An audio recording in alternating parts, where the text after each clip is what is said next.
the home improvement store.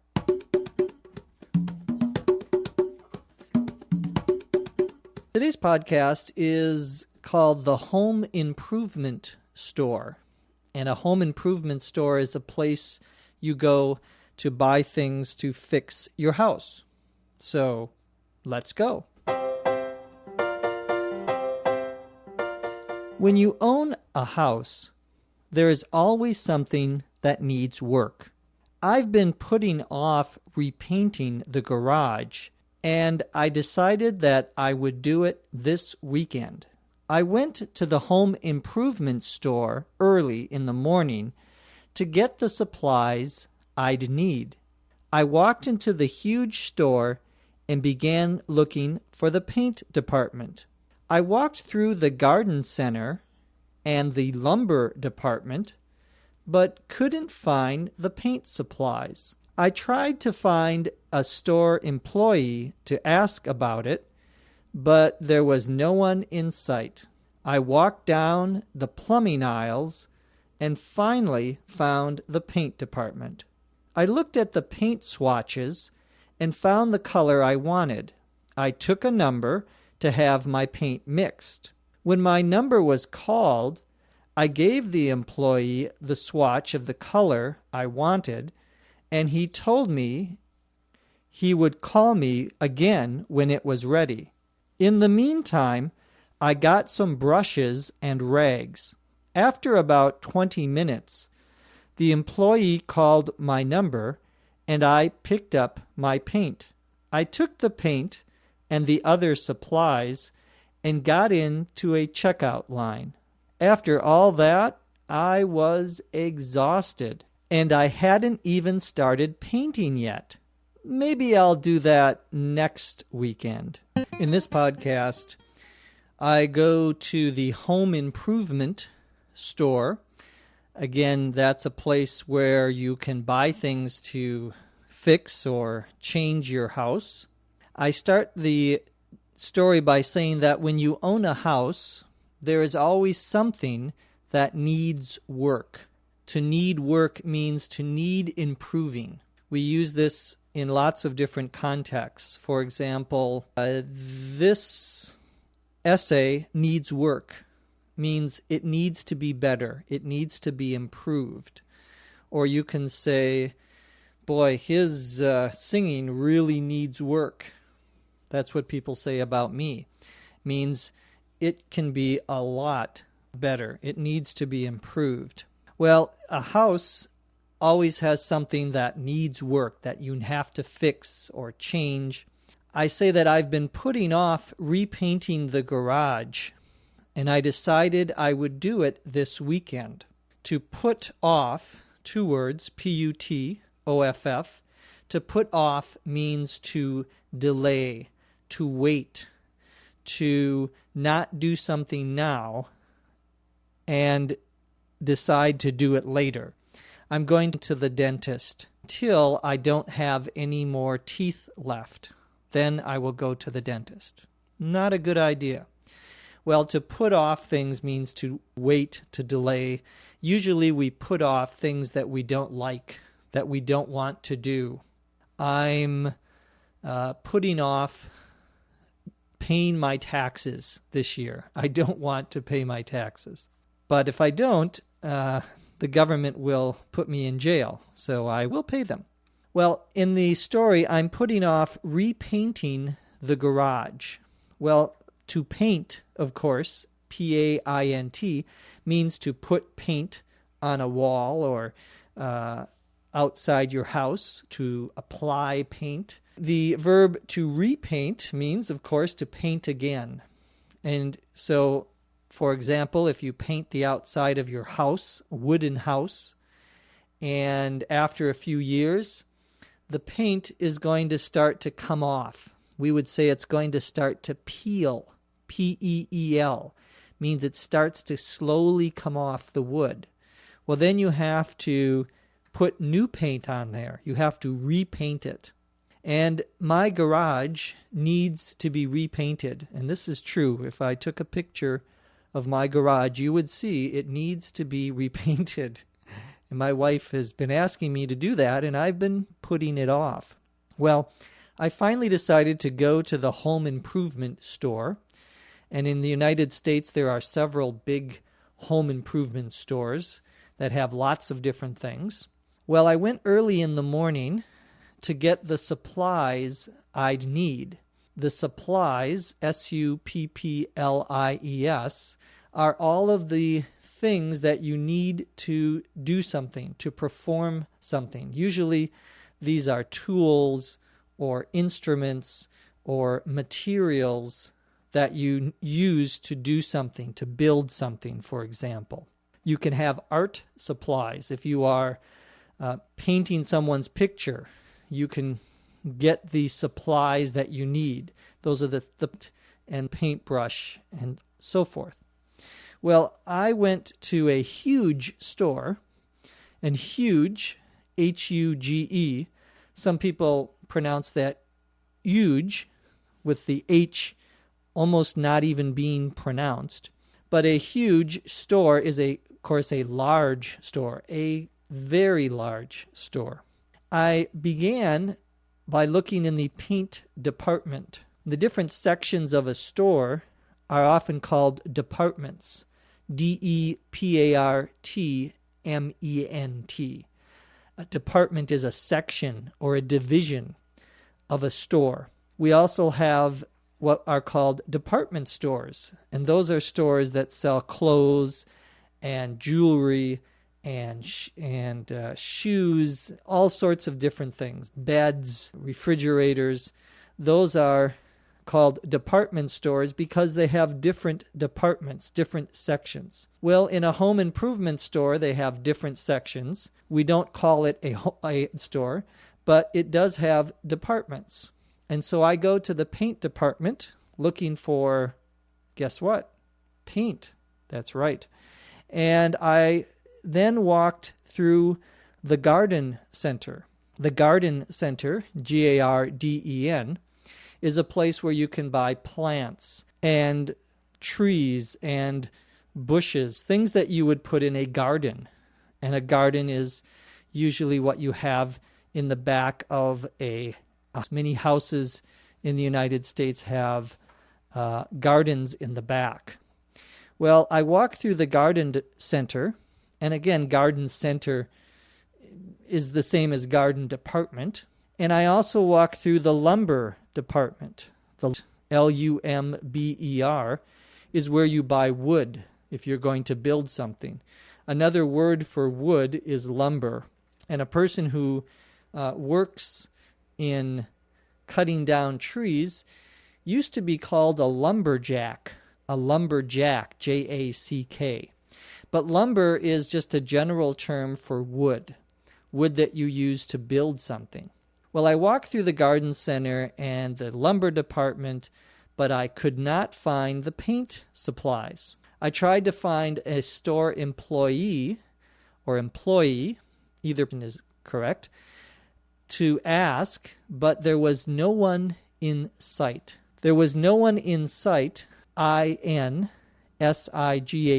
2 words. When we say there's no one in sight, we mean there is no one that I can see. There is no one in that area.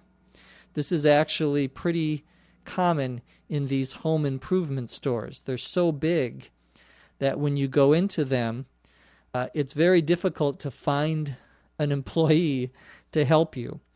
Well, this is what we mean by no one in sight.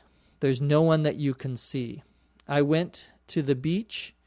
It was raining, and there was no one in sight. Means I couldn't see anyone. No one was there. Well, I walked down the plumbing aisles and finally found the paint department. Plumbing, P-L-U-M-B-I-N-G, refers to the pipes that bring water in and out of your house. They bring other things out of your house too, but water is one thing they bring in. So if you want to have water in your house, you have to have a plumber, P-L-U-M-B, will put the plumbing or the pipes in your house. And of course, pipes, P-I-P-E-S, are round, long things usually made of metal or plastic that you can put water through. Well, that's the plumbing department, but I use the word aisle here, A-I-S-L-E-S. An aisle is where you walk in between two different, usually in a store, different shelves. A shelf, S-H-E-L-F, singular, shelves, S-H-E-L-V-E-S, plural, are where you that people can buy. And the aisle is a small path where you walk between these two shelves that have all of the things that you are looking for, that you are going to buy. Well, finally I find the paint department, and I take a look at the paint swatches. A swatch, S-W-A-T-C-H,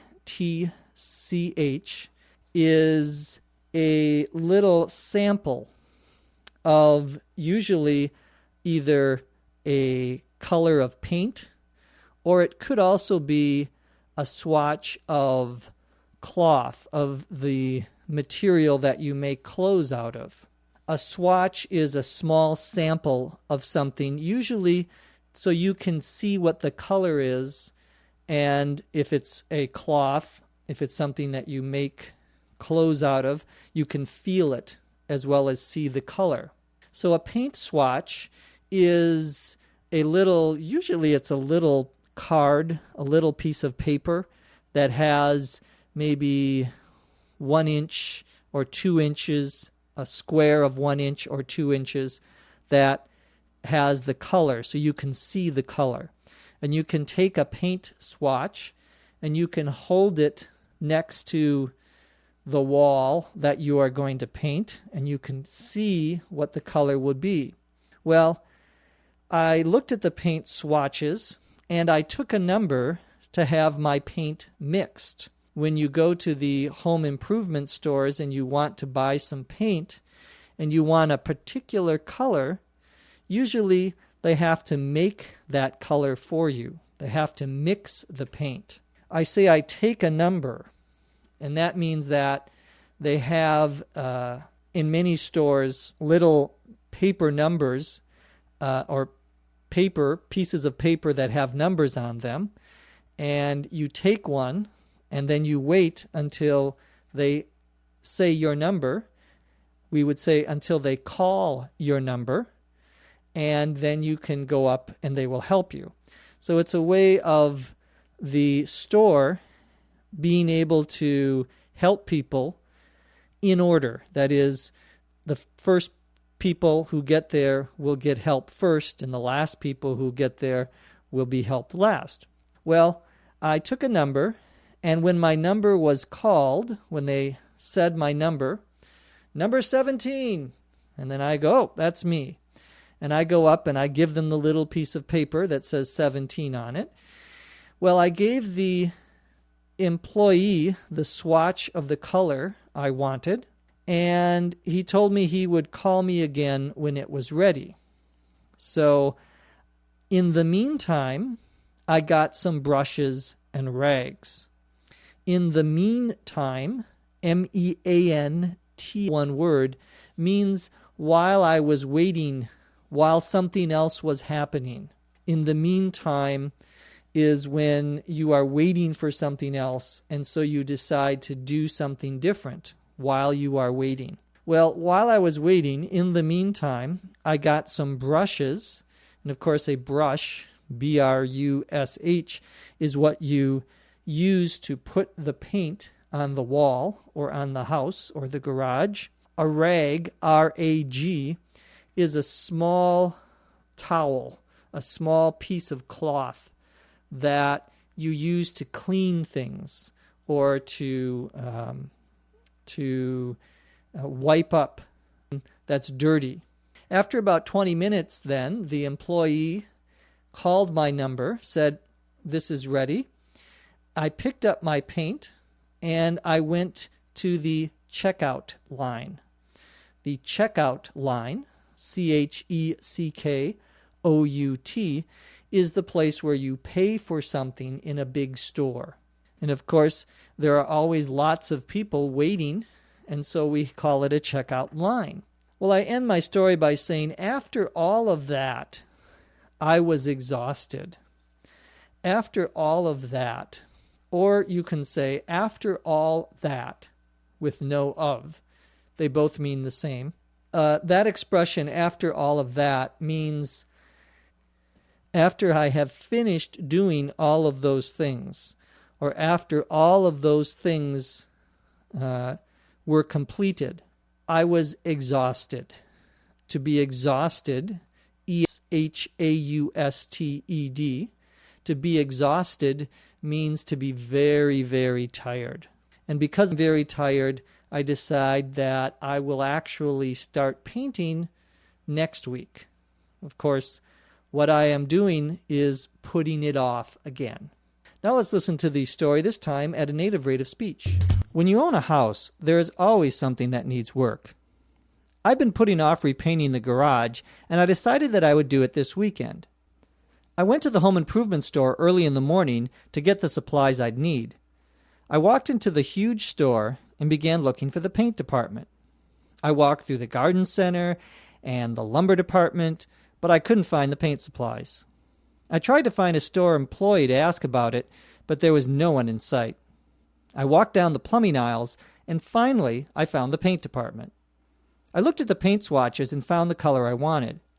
I took a number to have my paint mixed. When my number was called, I gave the employee the swatch of the color I wanted, and he told me he would call me again when it was ready. In the meantime, I got some brushes and rags. After about 20 minutes, the employee called my number and I picked up my paint. I took the paint and the other supplies and got into a checkout line. After all that, I was exhausted. And I hadn't even started painting yet. Maybe I'll do that next weekend.